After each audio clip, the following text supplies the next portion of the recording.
So I'm here today at Landing Lights Wetland, which is in the south of Sydney. It's very close to Sydney International Airport, and you can probably hear the aeroplanes going on overhead there. Over here on the western side there's a small market garden, and there's also a housing estate. But nevertheless, this is an important wetland for this area, and there are plenty of birds here, so come and join me.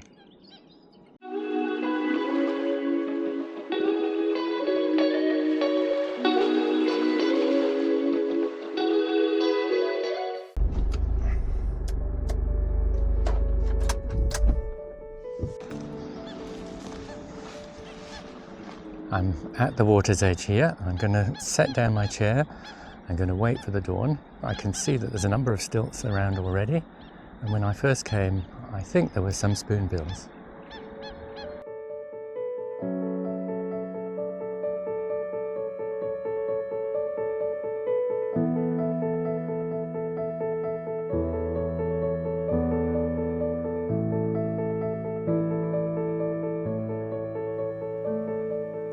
In this Google image, you can see us coming in over the airport and then centering around the Landing Light Wetlands with the market garden there to the west and a construction site there that's actually turned into playing fields.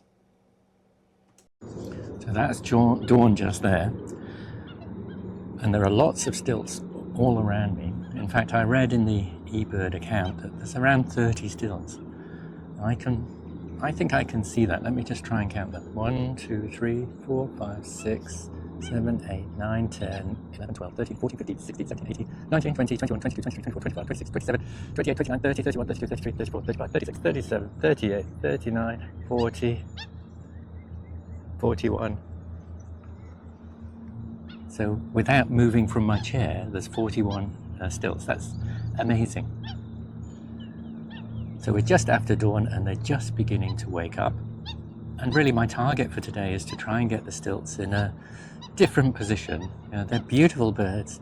They make beautiful pictures when they're just moving around in the water. But they have these kind of local squabbles, and when they fight they really fly up into the air, and their legs go everywhere, and they can make a really good picture. So that's what I'm aiming for today.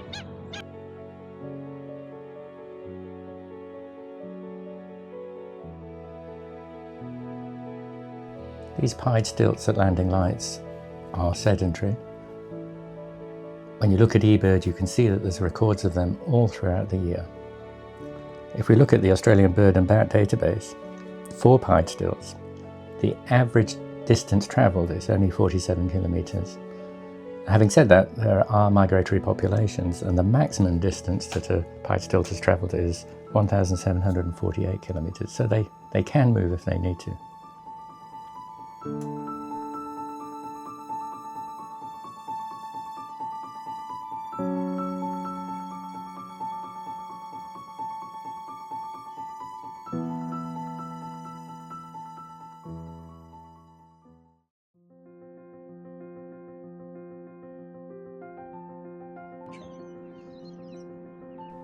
As I thought when I arrived in the dark, there were spoonbills here.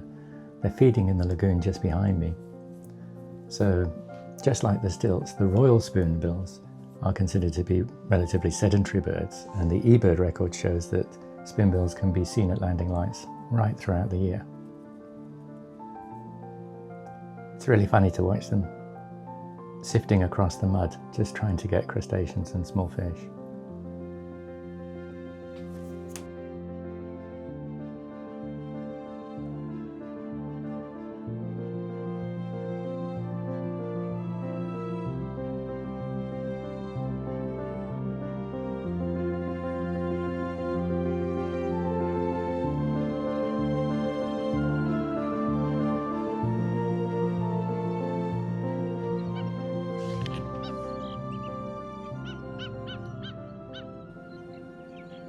So there are plenty of other birds here. It's just a wetland, so it attracts lots of birds.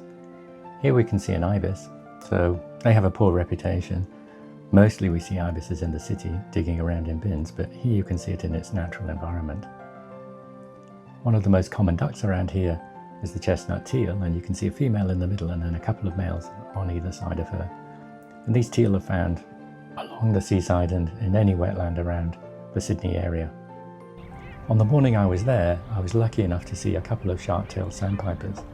Now these are migratory birds, they're only seen in our summer, and according to the Australian Bat and Bird database, the maximum travelled is 11,833, so they fly north up to Russia.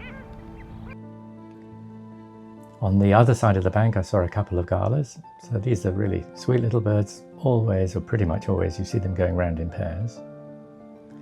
And although I didn't capture this, just behind me this egret got this massive fish, and I managed to get a still, but I didn't get a video of it. As you can probably see, and I've got an Olympus with me, and it's a wonderful lens. It's a 300 f4, but one of the issues that I have is I commonly use it with the converter, and so I'm constantly moving, taking the converter on and off. Now these birds are very close to me, so I have to take it off so I can get them in the field of view.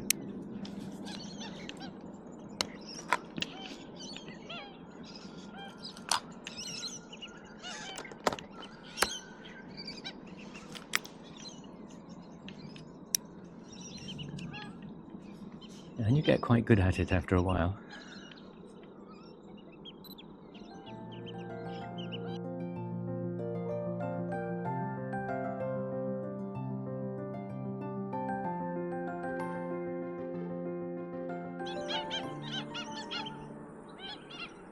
Well, so far there hasn't been much fighting. There's a bit of a squabble going on over there,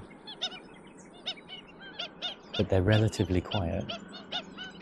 When I came here the other day, they did exactly this. They fed just after dawn, and they only started fighting after that. So I think there's still time. And there is a little bit of chasing going on.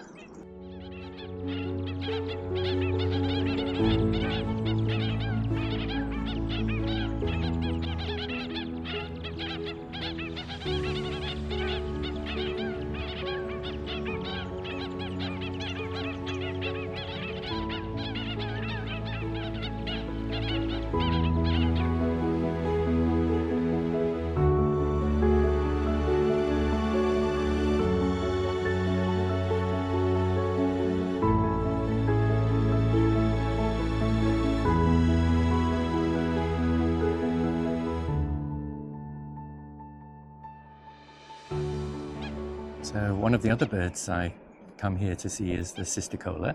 So there's a golden-headed Cisticola, and there's one just calling in the reeds over there. If we got time after this session here on the way out, I'll see if I can get some pictures of them. They're lovely little birds, and they just sit on the top of the reeds and call like that, which you probably can't hear. So I've just come round the edge of the lagoon, I guess it's called, and that's where I was looking for the Cisticolas. There's one here just calling at the top of this tree here. It's not so photogenic, but let me see if I can get a shot of it. There he is again. I don't know whether you can hear him on that.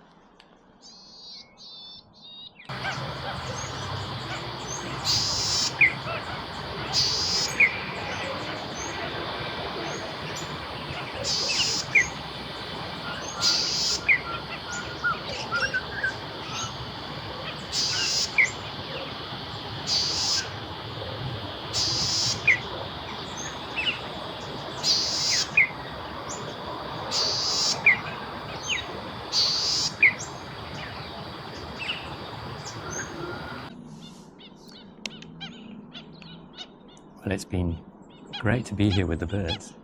There's not as much fighting as I'd have liked, which is, not so good for my photo, so there's a bit of a squabble going on there. But it's probably better for the birds because they're more settled. It's really been a lovely day, and they're flying around. They make very nice flight shots with their legs hanging out the back and everything. Really fantastic. Here they come. They're coming into land. No, they didn't.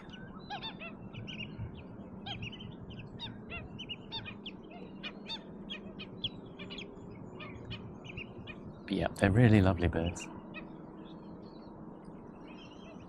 So I'm going to wrap it up for the day, and I'll catch you next time.